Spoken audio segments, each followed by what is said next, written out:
Guys, this is Preeti. Welcome back to my channel. Guys, आज हम बात करने वाले हैं एक ब्रिटिश मिस्ट्री हॉरर फिल्म के बारे में जिसका नाम है हाफ लाइट।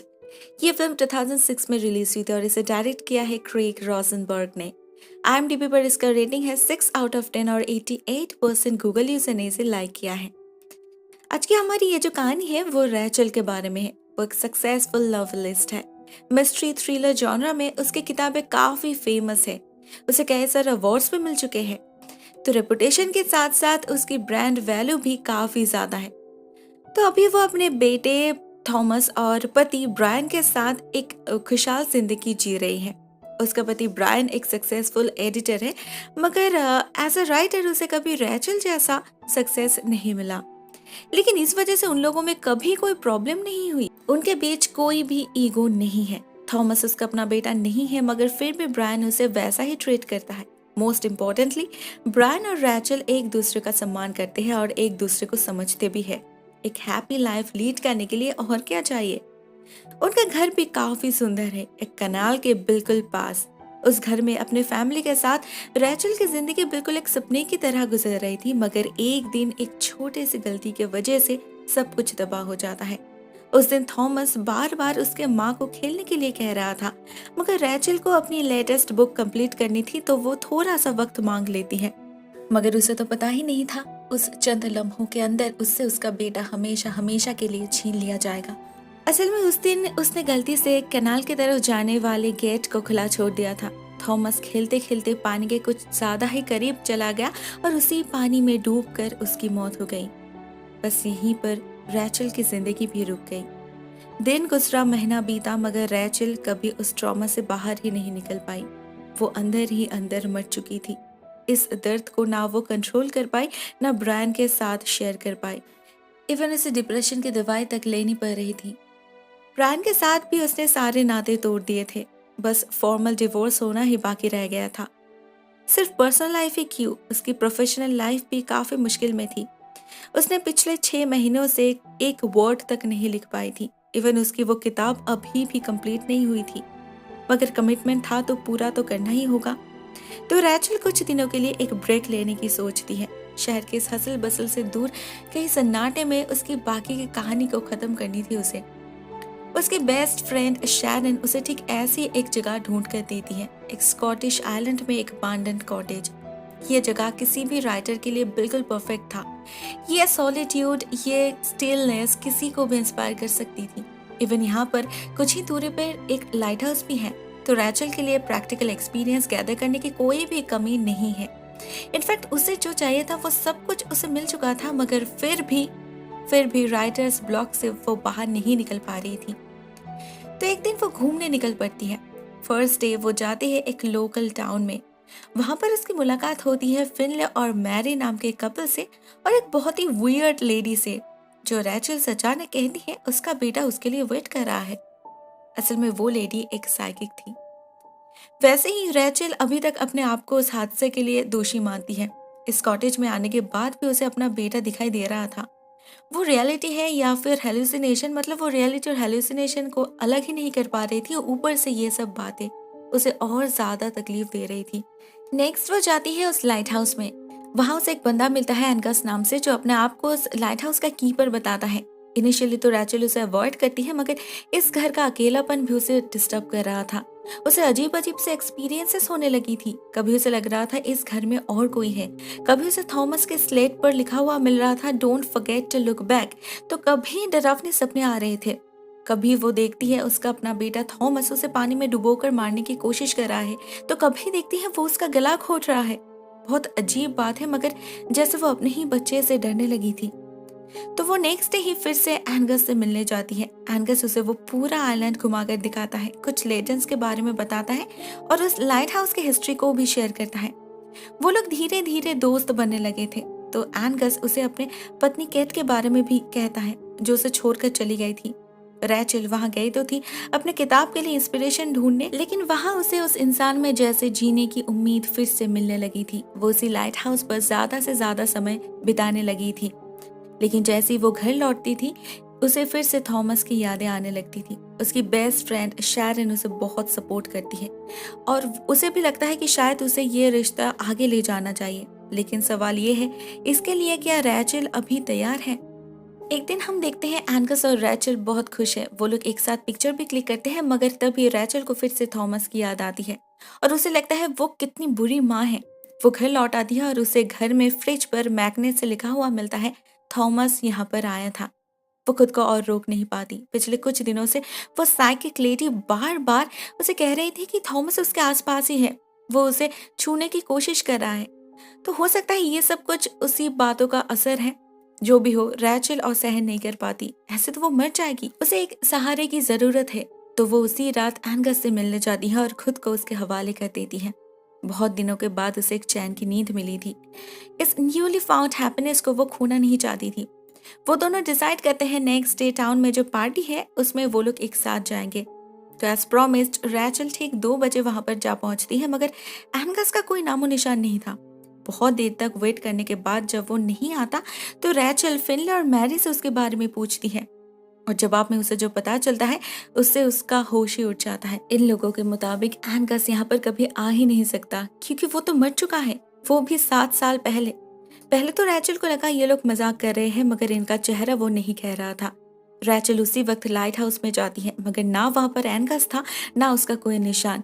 वो घर तो ऐसा लग रहा था जैसे सालों से खाली पड़ा है। चारों तरफ धूल जमा हो रखा था, ना उसका कोई सामान था, ना फ्रिज में कुछ। रैचल बहुत ज्यादा कंफ्यूज हो चुकी थी। इस घर में उसने कल रात तक बिताई है, कुछ बहुत अच्छे मेमोरीज क्रिएट किए हैं उन लोगों ने, तो कुछ घंटे के अंदर सब कुछ बदल कैसे सकता है?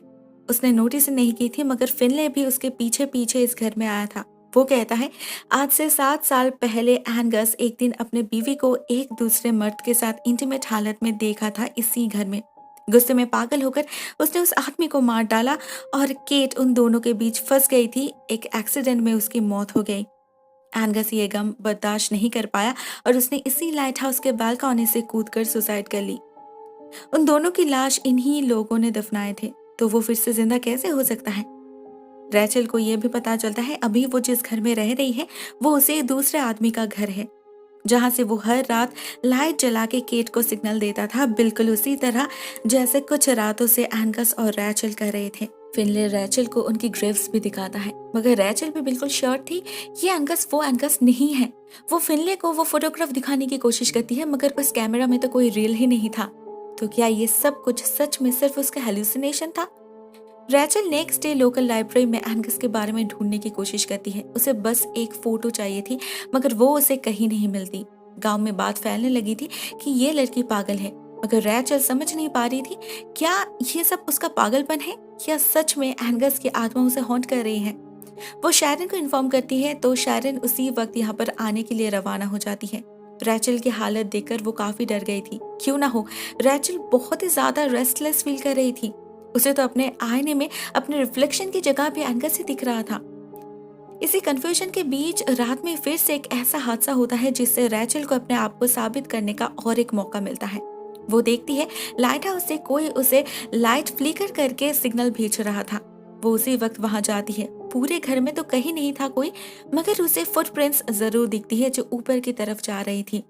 उसे फॉलो करते हुए रैचल भी ऊपर जा पहुंचती है और ऊपर जाने पर रैचल को बालकनी में एंगस दिखता है, मगर रैचल उससे कुछ पूछ पाए इससे पहले वहां पर शैरन जा पहुंचती है और एंगस गायब हो जाता है। रैचल शैरन को बार बार समझाने की कोशिश कर रही थी कि एंगस सच में है। इनफैक्ट अभी तो एंगस उनके बिल्कुल सामने आ चुका था, फिर भी शैरन को कुछ नहीं दिख रहा था, जिससे हम कंफर्म हो जाते हैं कि ये सच में उसकी आत्मा ही है, जिसे सिर्फ रैचल ही देख सकती थी। मगर ये आत्मा ही शैरन का खून कर देती है रैचल के सामने।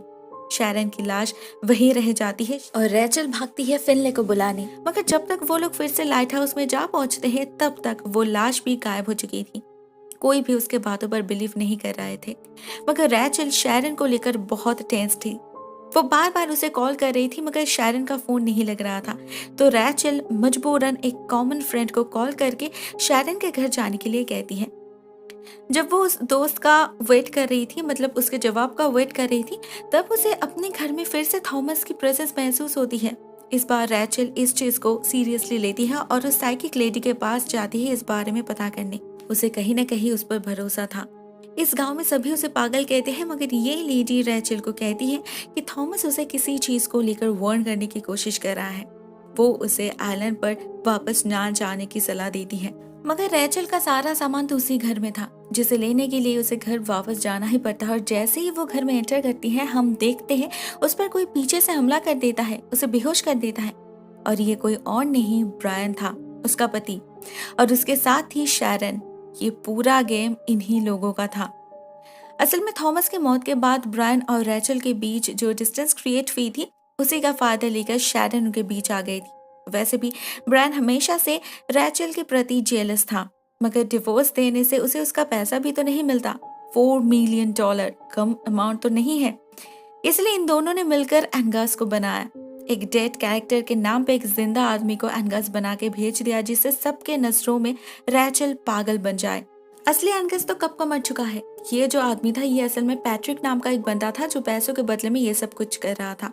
उसका काम पूरा हो चुका था, मगर इन दोनों का काम अभी भी बाकी था। ब्रायन और शैरन रैचल के पैर चेन से बांध देते हैं और एक सुसाइड नोट छोड़कर उसे लेकर लाइट हाउस की तरफ जाने लगते हैं।